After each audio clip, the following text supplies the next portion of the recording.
ஹே மாமா மாமா, இன்னொரு வாட்டி இதே மாதிரி கல்யாணம் பண்ணிக்கலாமா? போடி.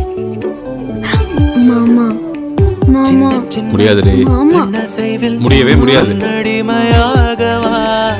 செல்ல செல்ல முத்தங்களில் உன்னுயிரை வாங்கவா.